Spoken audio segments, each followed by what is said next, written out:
Tonight, a third grade class gets a dramatic lesson in discrimination. Blue-eyed people are smarter than brown-eyed people. They are cleaner than brown-eyed people. They are more civilized than brown-eyed people. Russell called me names and I hate him. What did he call you? Brown eyes.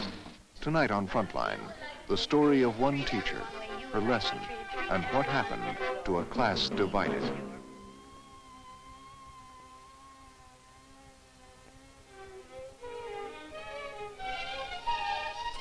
From the network of public television stations, a presentation of KCTS Seattle, WNET New York, WPBT Miami, WTVS Detroit, and WGBH Boston. This is Frontline with Judy Woodruff. Good evening. It was the day after Martin Luther King Jr. was killed in 1968. A class of third graders in a rural Iowa town came to school upset and confused. Dr. King had been their hero of the month the previous February. The children couldn't understand why he had been murdered. So their teacher, Jane Elliott, tried a daring exercise to teach them a lesson about discrimination she hoped they would never forget.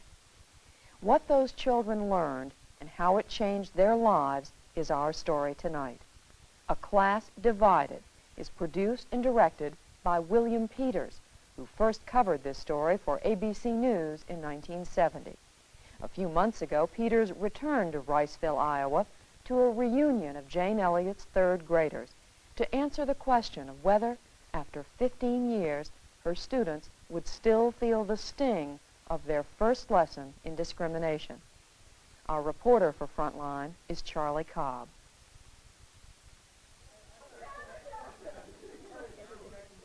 August 1984. A high school reunion brings some 50 former students to Riceville, Iowa. 11 of them, some with their spouses and children, arrive early for a special reunion with their former third grade teacher, Jane Elliott. Oh,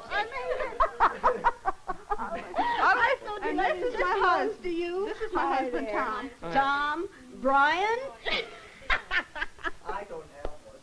How are you? Oh, yes, fine. I'm just Roy Wilson. I made it. You darling. Oh, Been a Roy. long time.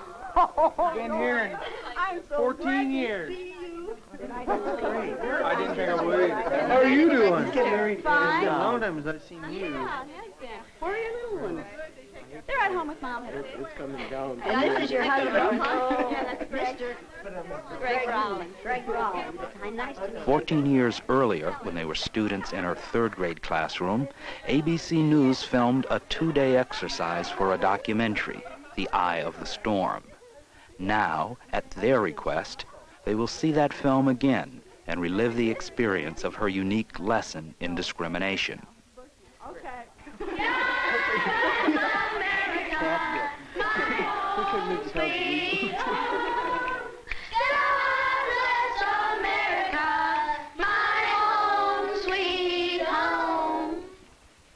This is a special week. Does anybody know what it is? National Brotherhood. National Brotherhood Week. What's brotherhood?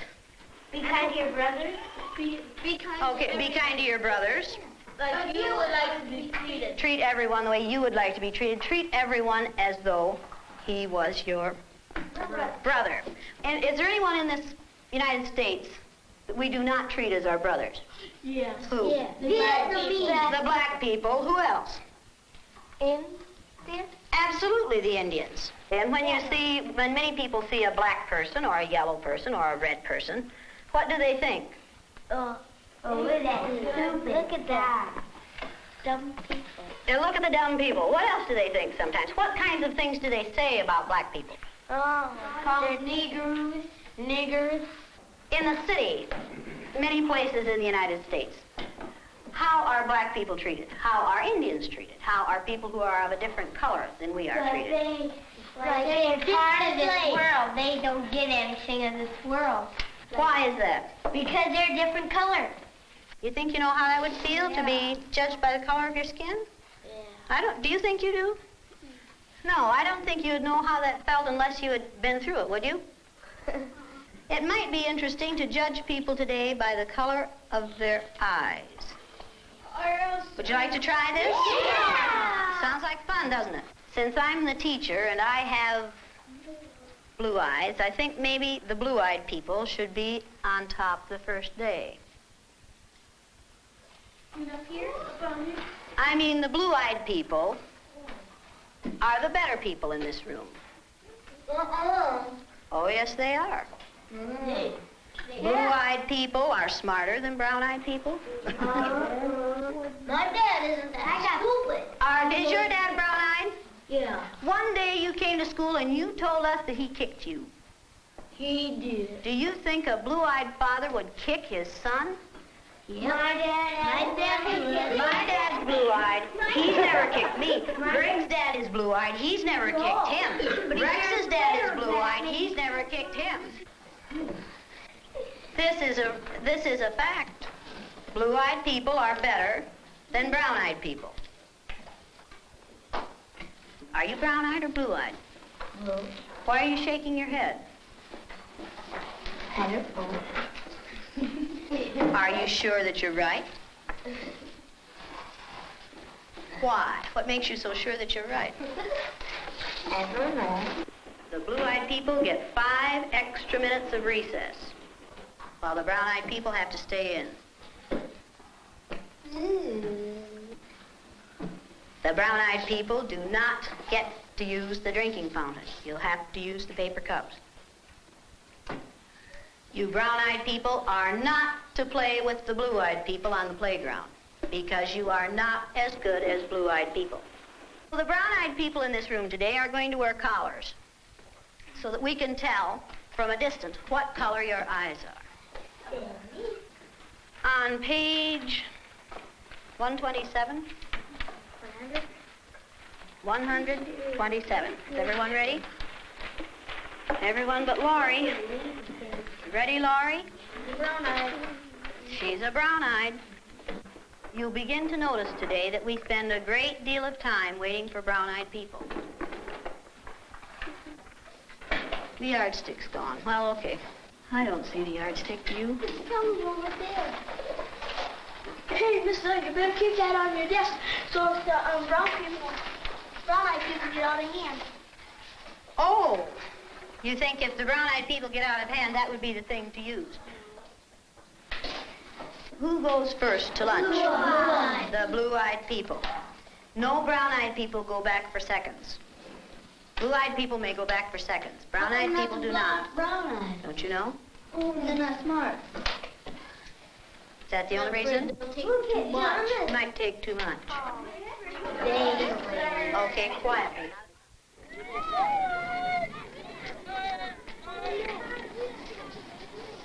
And it seemed like when we were down on the bottom, everything bad was happening to us. The way they treated you, you felt like you didn't even want to try to do anything. It seemed like Mrs. Elliott was taking our best friends away from us.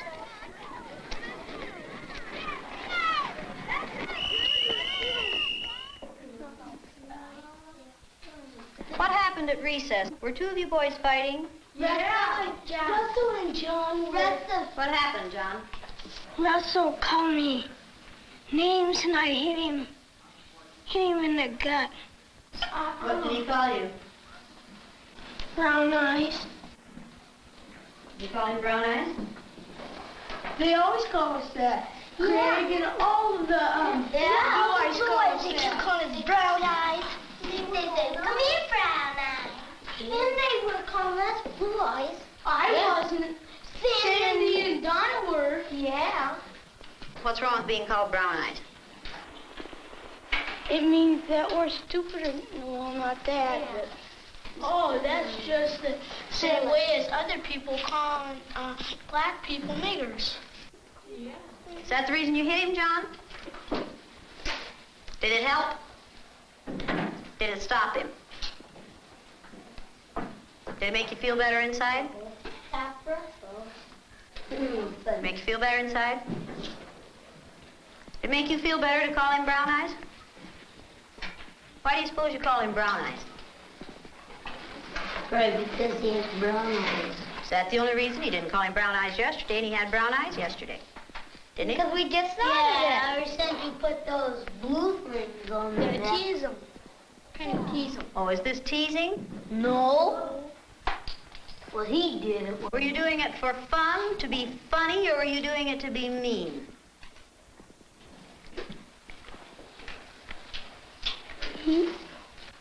I don't know. Don't ask me. Did anyone laugh at you when you did? I watched what had been marvelous, cooperative, wonderful, thoughtful children turn into nasty, vicious, discriminating little third graders in a space of 15 minutes. Yesterday, I told you that brown-eyed people aren't as good as blue-eyed people. That wasn't true. I lied to you yesterday. The truth is that brown-eyed people are better than blue-eyed people. Russell, where are your glasses? I forgot them. You forgot them. And what color are your eyes? Blue. Susan Ginder has brown eyes. She didn't forget her glasses. Yeah. Russell Ring has blue eyes, and what about his glasses? He forgot them. He forgot them. Yesterday we were visiting, and Greg said, "Boy, I like to hit my little sister as hard as I can. That's fun." What does that tell you about blue-eyed people? They're naughty. In fact, they fight a lot. The brown-eyed people may take off their collars, and each of you may put your collar on a blue-eyed person. The brown-eyed people get 5 extra minutes of recess. You blue-eyed people are not allowed to be on the playground equipment at any time. You blue-eyed people are not to play with the brown-eyed people. Brown-eyed people are better than blue-eyed people. They're smarter than blue-eyed people. And if you don't believe it, look at Brian. Do blue-eyed people know how to sit in a chair? Very sad. Very, very sad. Who can tell me what contraction should be in the first sentence? Go to the board and write it, John. Come on, let's do it again. Loosen up. Up, up, up. Come on. That's better. Now, do you know how to make a W? Okay, write the contraction for we are. Now, that's beautiful writing. Is that better? Yeah. Brown-eyed people learn fast, don't they? Yeah. Boy, do brown-eyed people learn fast. Very good.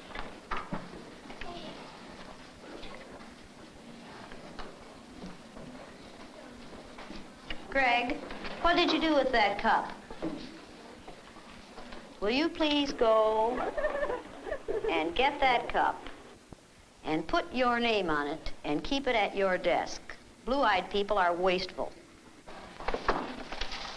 Okay, you want to be timed this morning? Yeah. A. I use Orton Gillingham phonics. We use the card pack. And the children, the brown-eyed children, were in the low class the first day, and it took them 5.5 minutes to get through the card pack. The second day, it took them 2.5 minutes.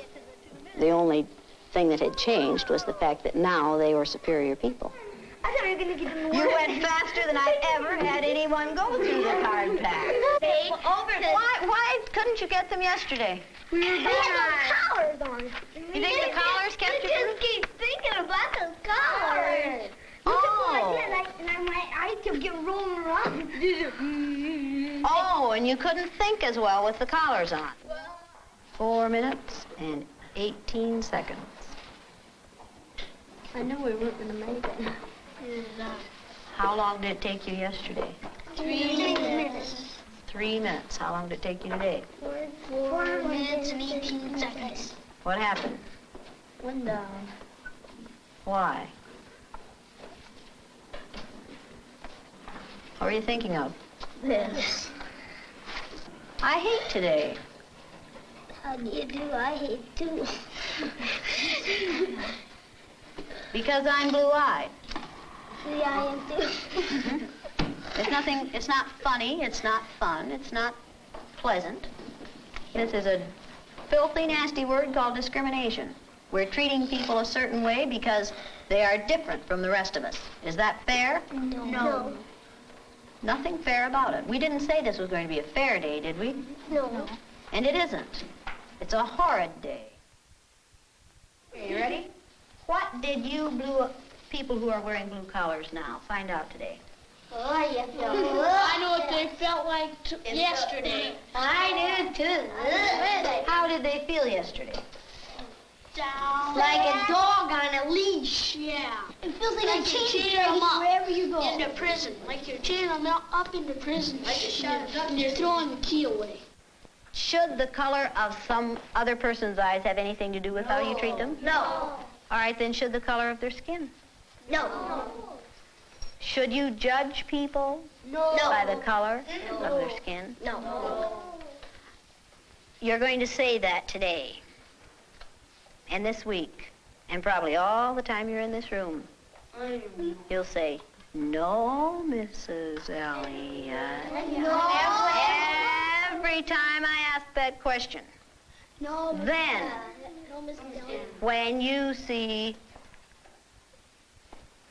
a black man or an Indian or someone walking down the street, are you going to say, look at that silly looking thing? No. Does it make any difference whether their skin is black or white? No.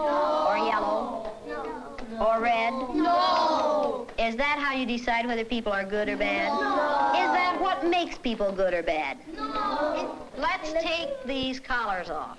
Hey, don't stick yourself down. No. You'd have to sort Mr. Elliott, you can What would you like to do with them? throw them away. Go ahead. Go ahead. In the pit. Mrs. Elliott. Should eat them. Don't eat them like great. Now you know a little bit more than you knew at the beginning of this week? Yes. A lot. Do you know a little bit more than you wanted to? Yes. This isn't an easy way to learn this, is it? No, Miss. Oh, well, you stop. Okay, now let's all sit down here together. Blue eyes and brown eyes. Does it make any difference what color you are? No. Down, girl. Don't forget to see him again. Oh, you found your friend, huh? Now, did you get back? Okay, you ready to listen now? Okay, now are you back? Yes. That feel better? Yes. Does the color of eyes that you have make any difference in the kind of person you are? No, Mrs. Elliott. Does that feel like being home again, girls? Yes. Oh, well, you stop. This was the third time Jane Elliott had taught her lesson in discrimination. The first, 2 years earlier, was in April of 1968. On the day after Martin Luther King was killed, one of my students came into the room and said, they shot a king last night, Mrs. Elliott. Why'd they shoot that king? I knew the night before that it was time to deal with this in a concrete way, not just talk about it, because we had talked about racism since the first day of school. But the shooting of Martin Luther King, who had been one of our heroes of the month in February, could not just be talked about and explained away. There was no way to explain this to little third graders in Riceville, Iowa. As I listened to the white male commentators on TV the night before, I was hearing things like, who's going to hold your people together, as they interviewed black leaders? What are they going to do? Who's going to control your people? As though these people were subhuman and someone was going to have to step in there and control them. They said things like, when we lost our leader, his widow helped to hold us together. Who's going to hold them together? And the attitude was so arrogant and so condescending and so ungodly that I thought, if white male adults react this way, what are my third graders going to do? How are they going to react to this thing? I was ironing the teepee. We studied an Indian unit. We made a teepee every year. The first year, the students would make the teepee out of pieces of sheet. We'd sew it together. And the next year, we'd decorate it with Indian symbols. I was ironing the previous year's teepee, getting it ready to be decorated the next day. And I thought of what we had done with the Indians. We haven't made much progress in these 200, 300 years. And I thought this is the time now to teach them really what the Sioux Indian prayer that says, "O Great Spirit, keep me from ever judging a man until I have walked in his moccasins," really means. And for the next day, I knew that my children were going to walk in someone else's moccasins for a day. Like it or lump it, they were going to have to walk in someone else's moccasins. I decided at that point that it was time to try the eye color thing, which I had thought about many, many times, but had never used. So the next day, I introduced an eye color exercise in my classroom and split the class according to eye color, and immediately created a microcosm of society in a third grade classroom. Riceville hasn't changed much in the 17 years since then. It's still a small farming community surrounded by cornfields. Its population is still under 1,000, and it's still all white and all Christian. And though Jane Elliott has continued to teach her lesson in discrimination, there's been little outward local reaction. No objections from school authorities or the parents of the 300-odd students who have by now been through it. Okay, let's get in a circle. The reunion of her former third graders was Jane Elliott's first chance to find out how much of her lessons her students had retained. All right, now, Raymond, why? I want to know why you were so eager to discriminate against the rest of these kids. At the end of the day, I thought the miserable little Nazi. Really, I couldn't stand you. It felt tremendously evil. All your inhibitions were gone. And no matter if they were my friends or not, any pent-up hostilities or aggressions that these kids had ever caused you, you had a chance to get it all out. I felt like I was a king, like I ruled them brown eyes, like I was better than them. Happy. You know? And you did it all day. Yeah. How did you feel when you were the out group? Boy, that day, after we went home, and talk about hating somebody, it was there. You hated me? Yeah, of what you were putting us through. Nobody likes to be looked down upon. Nobody likes to be hated, teased, or discriminated against. And it just boggles up inside of you. You just get so mad. Were you just angry, or was there more than that? I felt demoralized, humiliated. Is the learning worth the agony? Yes. Yeah, it is. Yeah. It made everything a lot different than what it was. We was a lot better family altogether. Even in our houses, we was probably, because it was hard on you when you have your best friend one day and then he's your enemy the next. It brings it out real quick in you. I don't know if that's... Some of the remarks were the kinds of things I would have wished I could have programmed into them if I had been able to program them. They're the things I would have wanted them to say. Some of the things were just mind-blowing.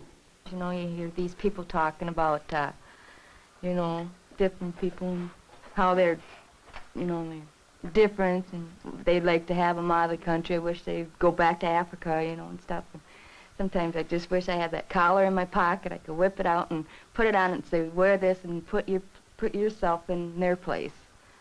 I wish they would go what I went, do what I went through. We was at a softball game a couple weekends ago, and there was a black yelling, "Hi, bro," and we hugged each other and everything, and some people really looked just like, what are you doing with him, And you just get this burning feeling, sensation in you that you just want to let it out and put them through what we went through to find out they're not any different. I still find myself sometimes when I see some people together and I see how they act, I think, well, that's black. And then right in the next second, I don't even finish the thought. I'm saying, well, I've seen whites do it, I've seen other people do it. It's not just the blacks. It's everyone acts differently. It's just a different color is what hits you first. And then later, as I said, I don't even finish that thought before I remember back when I was like that. And then I remember not, everyone acts the same way. It's just your way of thinking is the difference. Like when my grandparents or somebody, and they start talking about old times, and they say the Japs and all this and that, and they start, holding that against them, I think, how'd you like to have been them? Japanese Americans get thrown into this camp just because they happen to be part Japanese. You know, I just said, calm down and think about it. But when they get older, they're set in their ways, and they're not going to change. When you get older? I'll be set in my ways, but they're different than their ways. When people I was get absolutely enthralled.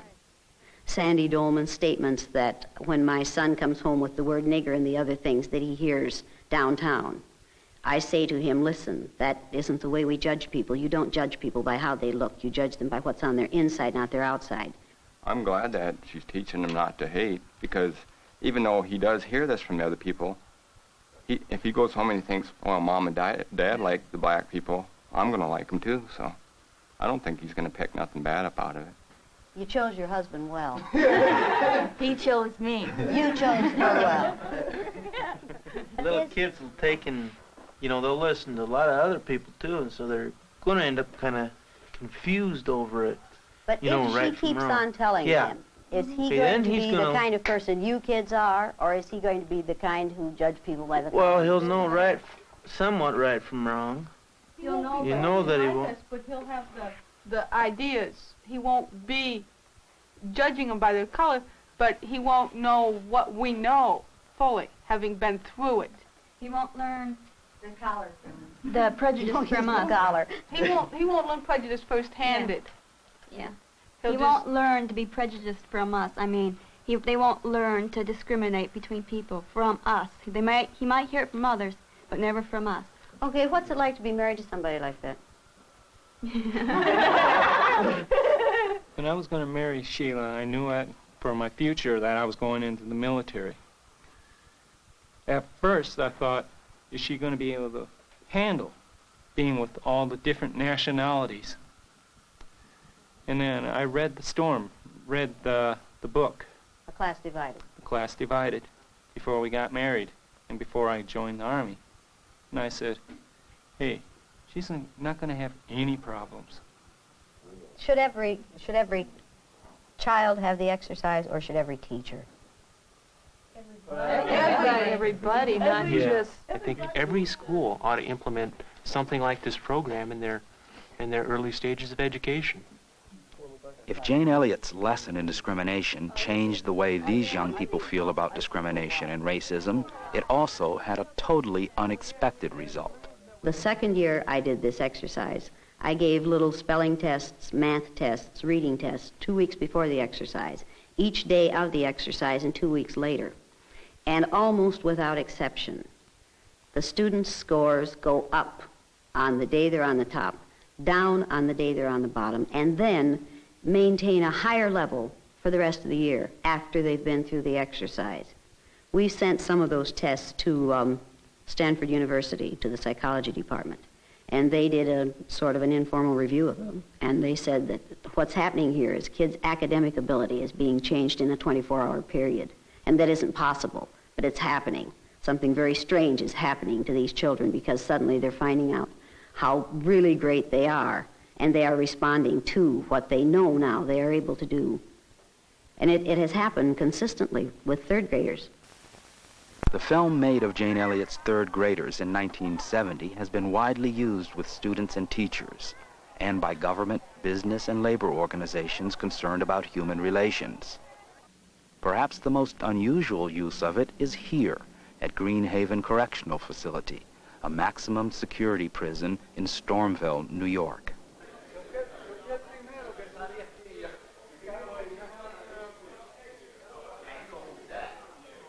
Here, in a sociology course taught by Professor Dwayne W. Smith of Dutchess Community College, his almost exclusively black and Hispanic classes have been seeing the film for more than 10 years.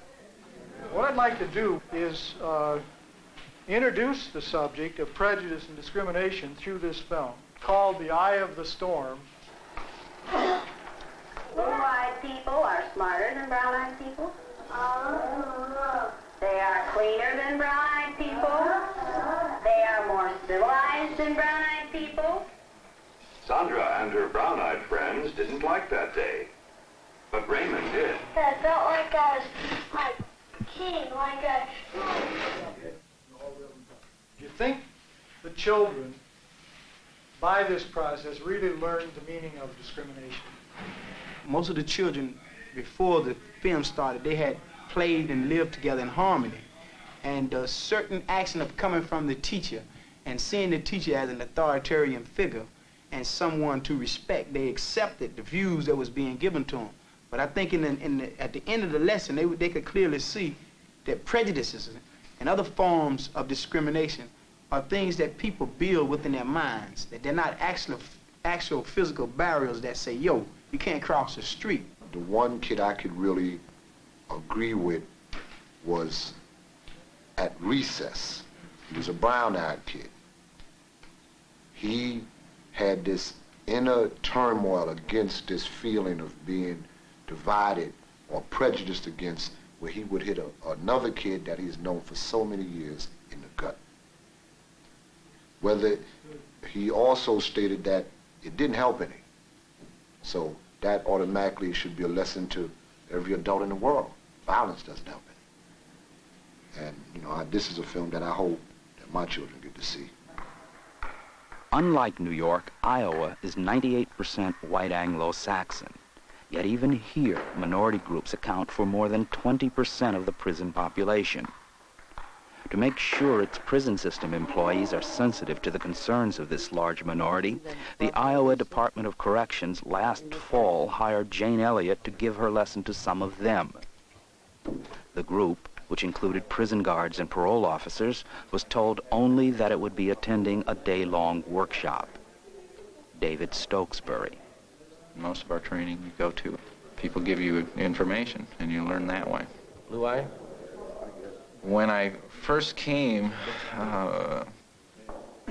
with the sign up and such and got put in the group, I didn't know when I started seeing the signs around, you know, brown eyes only and such. I figured they were the better group because they had a lot of spaces available and there were none for the blue eyes. So when I got put in the blue eyes group and put the collar on, then I knew, well, then I was going to be in the deprived group, I guess. Okay, now you can stay in this area. The workshop was supposed to begin at 9. They took the brown eyes in about 9 and then left us standing in the hall. I literally stood because there weren't enough chairs, and I didn't know whether or not I'd wanted to fight to take a chair down. I didn't know if somebody'd come and take the chair away from me if I did. While David Stokesbury and the other blue-eyed people waited inside the meeting room, Jane Elliott prepared the brown-eyed people for what was going to happen. Now, this is not something I can do alone. This exercise won't work without your cooperation. Blue-eyed people aren't allowed to smoke. Blue-eyed people aren't allowed to sit in these empty chairs. Do not let a blue-eyed person sit next to you. You know you can't trust them. And besides which, they don't smell good. Everybody knows that about blue-eyed people. You don't know what you can catch from a blue-eyed person. By 9:20, I felt some antagonism. You know, I'm stuck out here for 20 minutes, standing, waiting. I still say we ought to see what kind of a reaction we'd get by everyone just simply going in. No one wants to do it? But he seems to have courage in their conviction to do a lot of talking, but nobody takes any action. Oppose them by all singing a song or doing something really loud, you know. We shall overcome. Yeah, right. I need to have you keep it down. I don't know how many times I need to give that instruction, but you need to keep it down so you don't bother the people in the workshop. I was pretty well ticked off by the time we got taken in there. Well, purses and overcoats in the corner here, Phil. I need to have you put your purse and your coat in the corner. Purse and coat in the corner. Purses and overcoats in the corner. It would be to your advantage in the future, people, if you'd get to meetings on time. And it would also be to your advantage if you'd put your gum away. Put your gum away.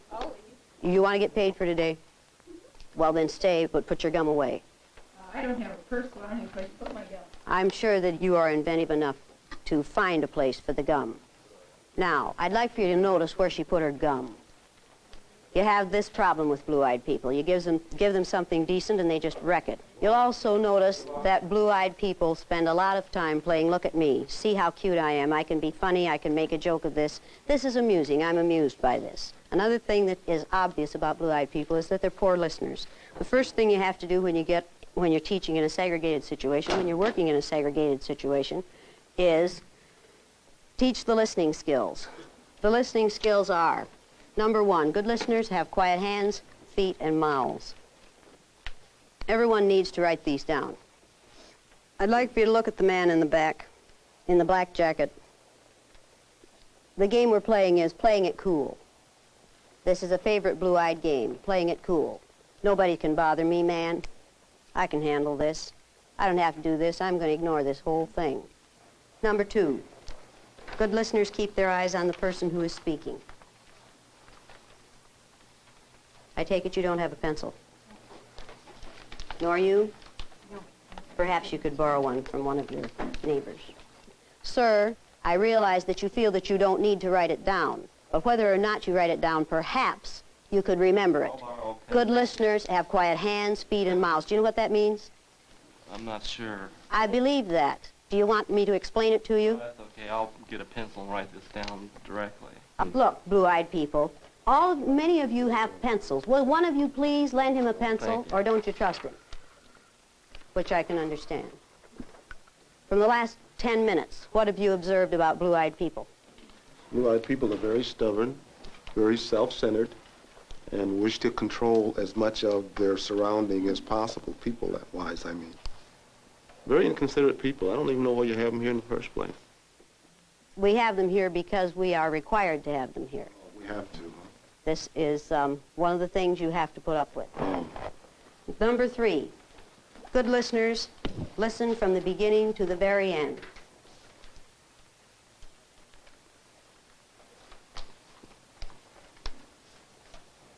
Okay, good listeners decide to learn something. And this is the thing you'll have the most difficulty with blue-eyed people. They decide not to learn something.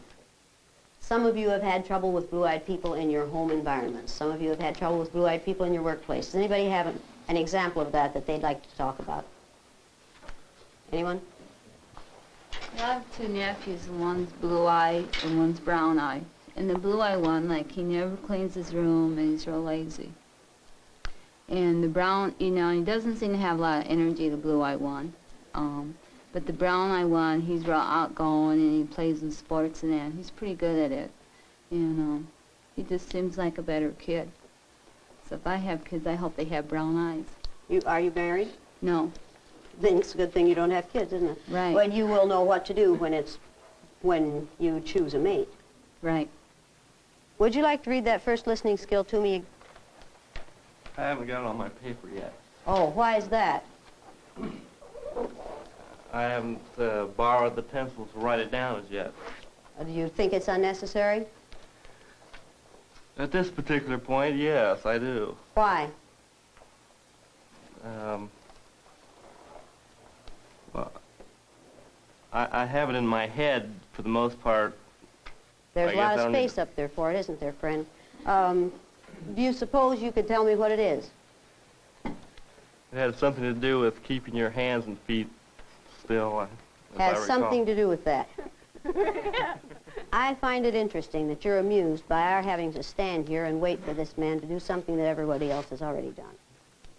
I find that highly interesting. Stupid, but interesting. If you are in a situation where someone is constantly refusing to do what the people in authority ask them to do, what do you know about them? What do you know about that person? Well, I think it's a game with them. Attention.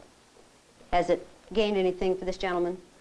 Disrespect from, I think, the brown-eyed people. Has it proven anything to brown-eyed people? Yes, this is a typical trait of a blue-eyed person. Now read the second one. I don't have the second one. Can I read it off her? You don't have the second one either. No. You were keeping it in your head. What happened to that plan? Just the first one I had in my head, not the second one. Oh, the other three aren't important? Well, they're probably important. But not important enough for you to write down, right? Well, they're important. I should have written them down, most probably. Most probably? Does anybody back there know You don't have it written down either. I want you to take a look at these two so-called gentlemen. Now, we need to hear the good listening skills from you. I don't want you to think that I'm badgering you boys. But on the other hand, you're here to learn something, and if you learn nothing else today, it would be nice if you would learn the listening skills. What do you know now about brown-eyed people that you didn't know before you, about blue-eyed people that you didn't know before you came in here? I'm finding I'm going to have to explain things a bit more explicitly to a blue-eyed person than I would to a brown-eyed person. How many times did I have to repeat the listening skills for Roger? Well, Brother Roger's having a rough time today, isn't he? It was about 6 or 7 different times. You think that's amusing, Roger? Apparently, somewhat amusing. As part of the lesson, the corrections department employees took a written test. All right, I need these names and the scores. I have KR11. I'm sorry, I can't hear you. KR, just initials, 11. Just KR, just an initial, no last name? No names. How many? 11. And Churden or Charles, I'm not sure. on the other one. Thank you, sir. Tell me the name again. Churden? You can't read the name? No, I can't. Can't make it out. What's your name? My name is Chambers. First name? Janine. And what was her score? 6. Next. E. Riley with a 5. E. E. Riley. Will E. Riley please stand? You know, it's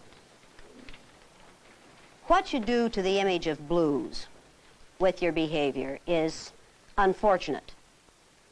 What you three people do to the image of women with your behavior really makes me angry. The fact that you do this kind of thing and this kind of sloppy work reflects badly on women. I resent that doubly. Yes. Ma'am, I'd really appreciate it if you'd call us by name. When you say you three people, we don't know who you're speaking to. It could be anyone here. My dear, if you wanted me to call you by name, you'd have put your name on your paper. It's on my... It was to be on your paper. You didn't see my papers, ma'am. I didn't get your name either because it wasn't on your paper. That's right. All right, now how can one call you by your name if you don't care enough about your name to put it on your paper? Don't expect me to worry about it. Don't expect me to worry about it if you don't put it on your paper.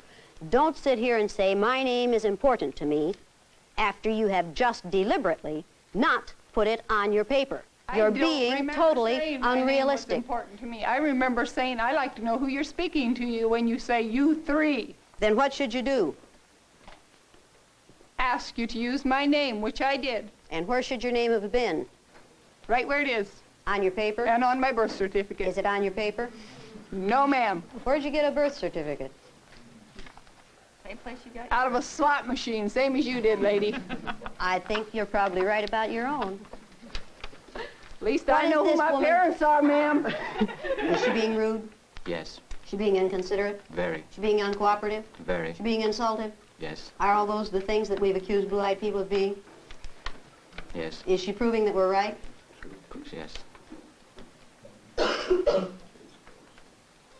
Does anyone have any comments to make at this point? Do you feel that there are important blue-eyed people? There are exceptions to every rule. And what are those exceptions? There are a few important blue-eyed people. Very few. You Do you said think that you're one of them? No. That's Then why are you up there then?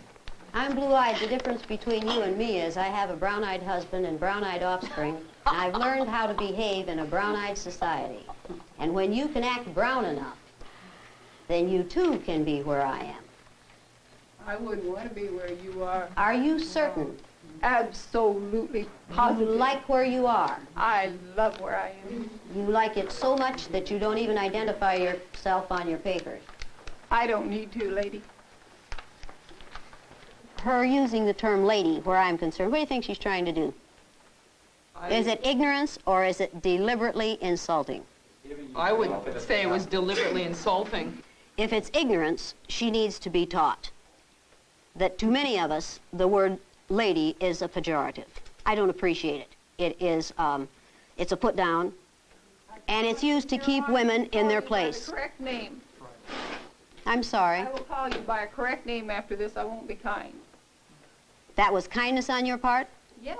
Then I you think are calling true. someone a lady is a kindness. Then your problem is ignorance. You can call me lady anytime you like. I wouldn't do that to you. No, I know you wouldn't. I really wouldn't. I think that, and that's part of the problem, is a total lack of awareness at what sexism amounts to and how much you contribute to the sexism that keeps you where you are. It's not I enough. like where I am, lady. I did it again, didn't I? Yes. I'm getting kind of fed up with this whole bunch of garbage. Why? The brown-eyed peoples are no different than we are. I hate to tell them that. They have these false delusions and such. Are they being disruptive? No, you trained them very well. I think that's what they did with the stormtroopers in Germany also. You guys do a real good job sitting You think up that what's there. happening here today feels like it would have felt in Nazi Germany? Yes, Where they're- do you think you are in that then? Where do I think I am? Who are you if you're in Nazi Germany? Who are you? The Jews.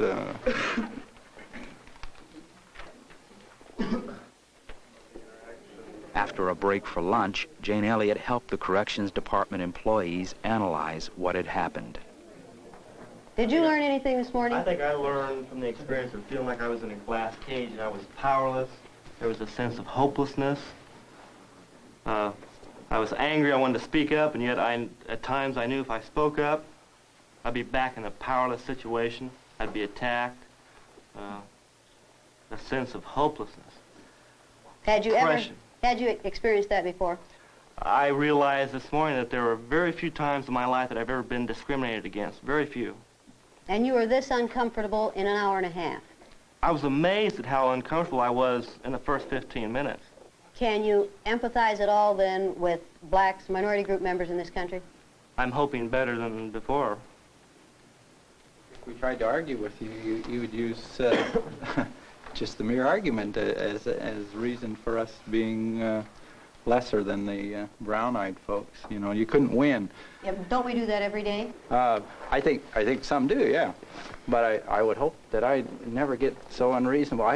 You know, the statements you were making were groundless and such, and yet we couldn't argue with them, because if we argued, then we were argumentative and you know, not listening and getting out of our place and all that stuff. And that was frustrating to me.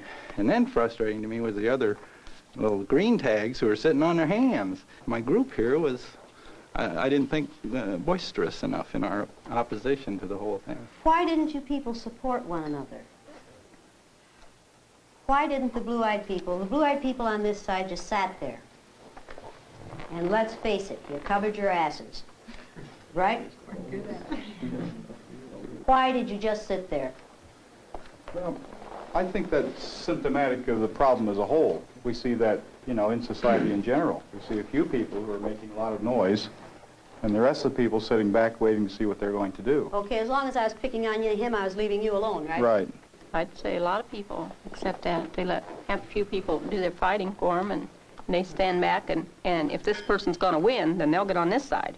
If that person's not going to win, they'll stay back over here, you know. That's just how it works. If you were in a real situation where you had to do something about racism, would you stand up and be counted? What I would do, I don't know. It would depend on the But you would exigencies. do something. I would have to do something. I couldn't go home tonight and face my kids if I didn't. How did you brown-eyed people feel while this was going on? Sense of relief I wasn't a blue-eyed person. Sense of Sorry. relief that you had the right color eyes. Absolutely.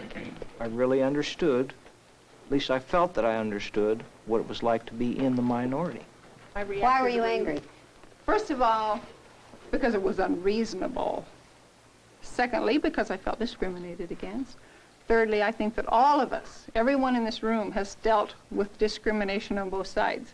You don't have to be black or Jewish or Mexican or anything else to have felt discrimination in your life. And as you become an adult, you learn to deal with those feelings within yourself. You learn to handle those, and when you feel yourself in a situation that you can't get out of, which we couldn't, we were a captive audience, And it was not a normal situation, because normally you aren't badgered. What if you had to spend the rest of your life this way? I don't know how to answer that. You don't wake up every morning knowing that you're different. You wake up as a white woman who is going to her job at 8 o'clock or whatever, where a black person is going to wake up knowing from the minute they get up out of the bed and look in the mirror, they're black, and they have to deal with the problems they've had to deal with ever since they were young, and realize that I am different and I have to deal with life differently. Things are different for me. And I don't think you can really say that you have felt, maybe you have felt some sort of discrimination, but you haven't felt what it is like for a black woman to go through the daily experiences of arguing and saying, listen to me, my point of view is good, you know, what I have to offer here is good. And no one wants to listen because white is right. That's the way things are. I think the necessity for this exercise is a crime. No, I don't want to see it used more widely. I want to see the necessity for it wiped out. And I think if educators were determined that we could be very instrumental in wiping out the necessity for this exercise. But I want to see something used. I'd like to see this exercise used with all teachers, all administrators, but certainly not with all students unless it's done by people who are doing it for the right reasons and in the right way. I think you could damage a child with this exercise very, very easily. And I would never suggest that everybody should use it. I think you could have training classes for teachers, bring them in, put them through the thing, explain what happened, do the debriefing, and then practice doing this until a group of teachers were able to do it on their own. And teachers are not disabled learners. They could learn to do this, obviously. If I can do it, most anyone can do it. It doesn't take a super teacher to do this exercise. What began in a third-grade classroom has spread from students to teachers to corrections officers. At the center is still a single teacher, determined to inoculate her students, both young and old, against the virus of bigotry. After you do this exercise, when the debriefing starts, when the pain is over and you're all back together and you're all one again, you find out how society could be if we really believed all this stuff that we preached. If we really acted that way, you could feel as good about one another as those kids feel about one another after this exercise is over. You create instant cousins. I thought maybe that lasted just while they were in my classroom because of my superior influence. But indeed, these kids still feel that way about one another. They said yesterday, over and over, the remark was made, we're kind of like a family now. They found out how to hurt one another, and they found out how it feels to be hurt in that way. And they refused to hurt one another that way again. And they said, we're kind of like a family now, and indeed we were.